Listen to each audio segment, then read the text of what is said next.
Okay. Now let's go to number three question. This is being asked to a lot of OFWs. Okay, and of course, when Yeah. you chose to be abroad or to be a migrant in Australia, it's not like a quick Mm-mm. rich option. There's a lot of struggle.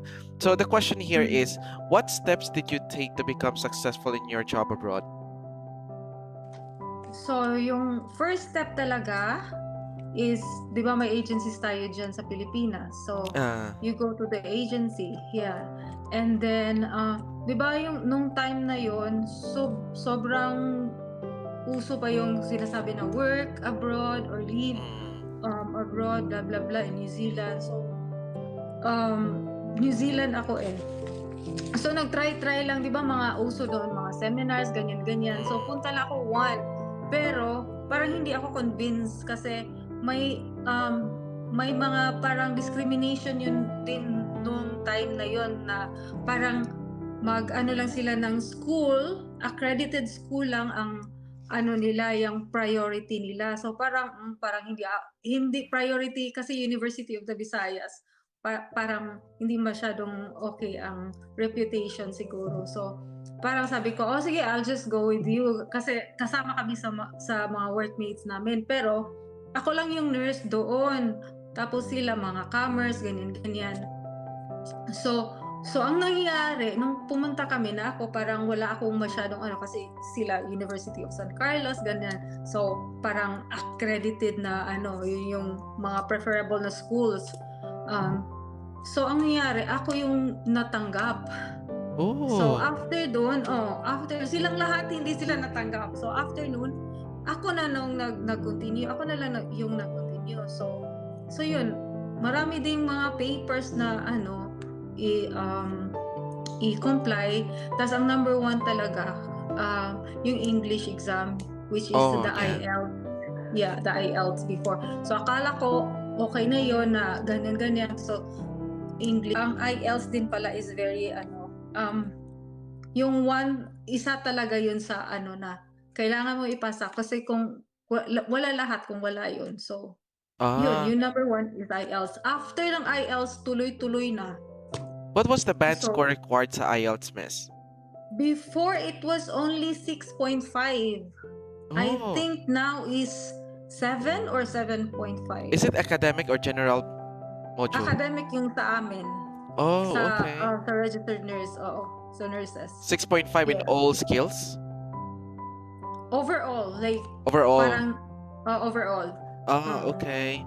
Wow, So okay. that was before. Sabi nila, ano na daw ngayon, mataas na daw yung rate, Mm. pero may ibang ano ngayon, may ibang options na parang easier daw, na hindi lang IELTS. May ano ba yung mga LET or something, I don't know what's the name of yun. So Okay. tuloy-tuloy na yun, tapos so akala ko mag-work ka agad doon. Student lang pala yung visa namin. So, parang ano pa rin, parang risk pa rin, 'di ba? Kasi Yeah. student yung visa mo eh. So, kasi kailangan pala mag-study ang nurse doon for 2 months para magiging registered ka sa ano nila, sa New Zealand. So, yun din yung ginawa namin. So, pinapasa pa rin namin yung ano, yung 2 months. Tapos, yun nga, gastos din. Yeah. If you don't mind me Kasi, asking, how much did you spend? I think mga around at that time, that was 2004. Mga siguro 300,000. Wow, wow. Mm-mm.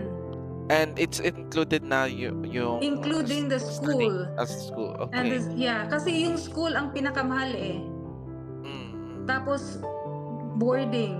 Kasi hindi naman pwede na doon ako titira sa ano ko, sa kamag-anak ko or whatever, kung meron kang kamag-anak, kasi baka malayo sa school. So sa ano talaga, like parang home, may accredited sila na mga home ano na nag-accept ng students, So it's all ganyan. inclusive in the 300K that you paid for the agency. Oh, yeah. Ah, okay. Mm. But of course, you need to have pocket money because like for the Meron din food, pocket allowance, money. Oo. etc. Oo, pero yung pocket money ko, I remember is $1,000, which is sobrang sobra na siya. Hindi ko naubos yung pocket Oh, money. okay. I thought it's not Yung enough for like 2 months. Yeah, it was enough because yung boarding mo kasama na dun sa fee. So, yung Ah, gastos mo sa pagkain, yung ano mo na lang, yung mga snacks mo na lang kung anong gusto mo bibilhin. okay. That's great. That's great. Mm. Okay. Now, then afterwards, after you pass the exam in 2 Yeah. months. So after we pass the exam, so yun, nag-apply na kami ng registration. Nag-wait na naman kami ng parang 2 weeks, another 2 weeks kasi natapos kami December, tapos parang holiday sila. So nag-wait na naman kami ng another 2 weeks for the registration. Tapos after nun, ang saya-saya kasi pinag-agawan na kami ng mga doon, mga agencies kasi parang may sila kung maka sila parang finders keepers. So mga Ah. agency doon na sila yung kinukuha ng mga nursing home para mag-employ, ganyan. Pinag-agawan na kami, nalilito na kami kung saan kami pupunta dito, ganyan. Ay, ganun. Ah. So, yeah. Pero which is really good kasi may choices ka. So Yeah. yun, buti na lang napunta din naman kami sa magandang good hands. Agency. Kasi from Philippines, yung yung agency namin sa Philippines, which is Golden Summit. I'm not sure if you are familiar. Golden Summit. No. Siya, hanggang Pilipinas lang siya.